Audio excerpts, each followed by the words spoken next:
Good morning. So today is January the 7th. This day last year was my last day of treatment, and I rang the bell.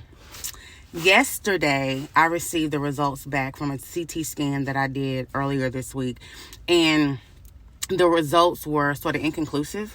The report from the scan stated that the lymph node that was cancerous last year had grown a couple millimeters. So I called my doctor. I immediately got in same day, and he basically said that because it was so small of an increase, it could have been mismeasured the time before. So nothing could have happened. It could be the exact same size, and it wasn't measured correctly the first time. So he scheduled me an additional scan to just make sure. This was after. So I initially read the report and seen that it increased. I didn't go see my doctor until after I called, once I read the report on my portal online at home with my husband. And I kind of lost it a bit. I was crying. I was really upset. And I realized at that moment I had lost sight of what this is for, life, right? And I told my husband in the midst of me crying and sort of getting upset, I said, I need a moment. And he walked away. And I was like, no. He was about to walk away. And I was like, no, not like that. Like, I need a moment to regroup, get my mind right. And what I meant by that is I was not created for myself. I was not created to live on this earth and do what Keisha want to do, right? Yes, I have free will, but I was bought. My life was bought and paid for with a price. And God did not put me in my mother's womb for me to come here and suck up all the blessings and have a temper tantrum or a fit every time something happens. Specifically, this cancer situation, I know that illness does not come from Jesus. I know that. I also know that sickness and illness is a part of life, as is sin that was not created by the Lord. What I do not and will not do is succumb to the stress and anxiety of this life when something proposes itself that is a little heavy.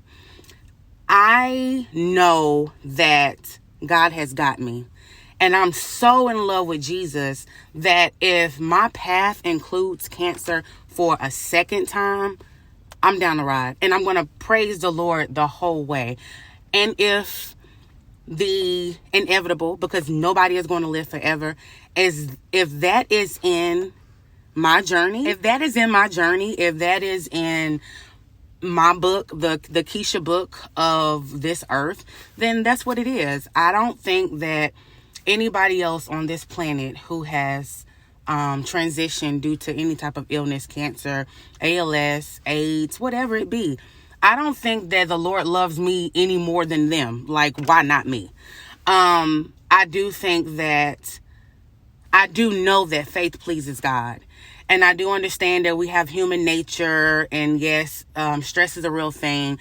I'm not trying to have like this false fake faith or this false fake strength. No. What I'm talking about is having a clear understanding of what this is all about. I think that the moment that I did begin to lose it, and the moment that I did express to my husband that I need a moment, is because I had to get myself back centered with what the reality is. Keisha, the reality is not that you will go through this life and not go through anything. The reality is not that you will go through this life and go through stuff without Jesus. The reality is not that you will live forever and never have to worry about anything. That's not the reality. Here's the reality. The reality is, the first time I went through this journey, I had the biggest fear of dying. I had this huge fear of dying. Like, oh my God, what's going to happen to my kids? Oh my God, what's going to happen to my husband? Oh my God, what's going to happen to this, and this? And the Lord is so gentle. God, he's so gentle. He gently spoke to me and said, revealed to me that you ain't taking care of them right now. Like, you're not making sure that your kids vitals stay normal. You're not making sure that the blood continues to pump through their heart. You're not making sure that you know, the even smaller things that they go to the restroom, like their brain sends a signal. You know, I'm not doing that. The Lord is doing that. The Lord, I'm not making sure that all the screws and nails and bolts and joists stay together in my house. The Lord is doing that. You know, I'm not the one who makes sure that we make it from point A to point B. The Lord has been taking care of us. So I can't promote myself to this position of taking care of my family. What I can do is I can make sure that I do everything that I know to do while I'm here and prepare for if I transition before any of them, and make sure that I'm living a life that God is pleased with so that I can spend eternity with him. And when it does come time for us to live together in heaven, that we all come back together, ensuring that my children live a life that is pleasing to God. My husband lives a life that is pleasing to God. I'm living a life that is pleasing to God, so that death won't be this big scary thing. Like, no, like the person, for lack of better words, that I'm so in love with, I get to spend eternity with my Father. That is not scary. That is, when I cried to my husband, when we both cried yesterday, and we're like holding each other, the thought of heaven not having any sickness, the thought of heaven not having sorrow and hurt and pain and sin, that is not scary to me. Like, that is not scary to me. I will not make this place be my heaven. No. What I'm going to do is make sure that I stay focused on the assignment, knowing that the Lord has put me here on assignment. And I don't want to lose sight of that. Once again, faith pleases God. So I don't want to be in a place where there is an opportunity for me to operate in a place of faith, where there is an opportunity for me to take God at his word, for there to be an opportunity for me to stand in faith and use my strength. That's another thing. Like, we a lot of times want to not do any heavy lifting. We just want to receive this prosperity gospel. That's a whole nother topic, but just constantly on the receiving end of things is not reality. The Bible speaks about reaping and sowing. Like, how is it that you can sit and receive the word and the way and the blessings, and then when something happens, no, I'm not going to live like that. Like, so with all that being said, there's a scan to be had. And my goal in life, my focus every single day in life is to be content in each and every circumstance.